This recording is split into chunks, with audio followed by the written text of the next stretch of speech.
Ya, yang pertama, pertemuan ini untuk menggalang kerjasama parlemen dalam pemulihan global dan pencapaian agenda SDGs. Dunia pada saat ini menghadapi krisis multidimensi, karenanya kita harus bekerja sama, termasuk parlemen yang ada di dunia. Jadi apa yang akan diputuskan atau menjadi hasil dari pertemuan ini, walaupun mungkin juga belum menjadi keputusan, diharapkan akan membawa pengaruh bagi pelaksanaan G20 yang akan datang. Karena bagaimana kita membangun satu bangsa atau dunia global itu tentu saja tidak bisa hanya eksekutifnya saja yang bekerja, tapi juga harus legislatifnya, parlemennya harus ikut berperan serta. Kemudian bukan hanya pemerintah dan legislatif, tapi juga gotong royong dari semua pihak, apakah itu pemerintah, legislatif, masyarakat, swasta, bahkan seluruh elemen bangsa.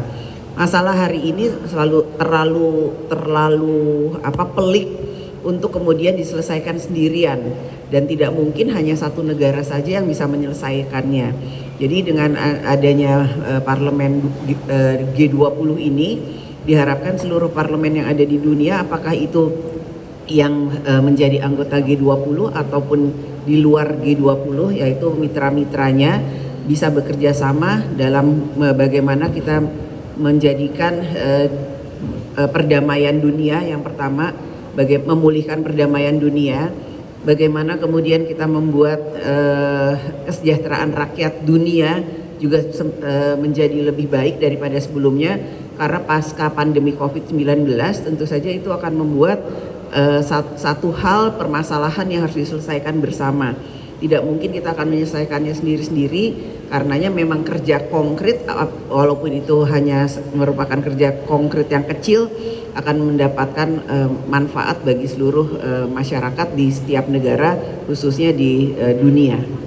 Banyaknya pertemuan bilateral yang Ibu lakukan dari kemarin dan saat ini kan jadi momen juga untuk saling bertukar strategi, mungkin komunikasi strategis, gimana Bu? Ada yang bisa kita adaptasi ya dari masing-masing parlemen, karena itu momen juga gitu.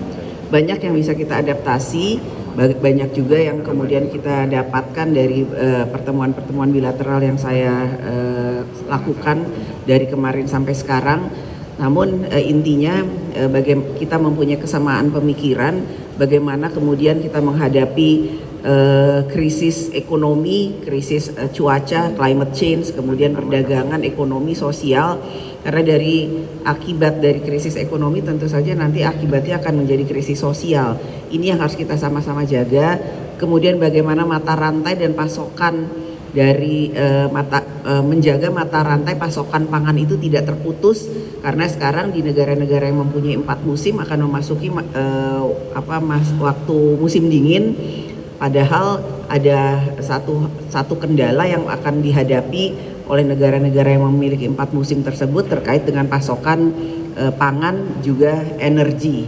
Jadi kami di sini berusaha untuk mendorong, menyatukan pendapat melalui dialog dan diplomasi agar terkait pasokan mata rantai pangan dan terkait juga ketahanan pangan itu jangan sampai kemudian membuat rakyat di suatu negara itu kemudian tidak bisa mendapatkan haknya dalam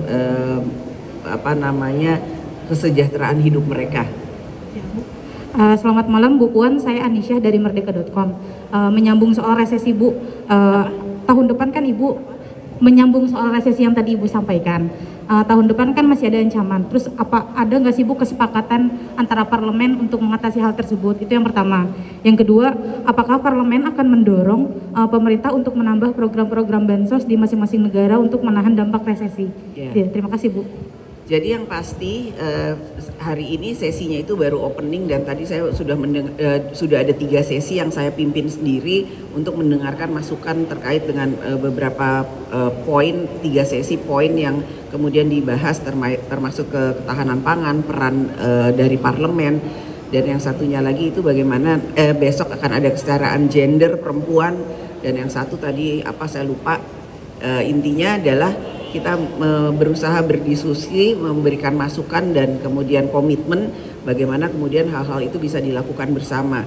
Tentu saja saya juga mengatakan bahwa Indonesia sudah melakukan hal-hal yang harus dilakukan, yaitu seperti bagaimana kita memberikan kompensasi sosial kepada masyarakat agar mereka bisa bertahan hidup dalam situasi yang akan belum tentu menjadi lebih baik menuju tahun 2023. Kemudian bagaimana ketahanan pangan di setiap negara harus tetap dilakukan.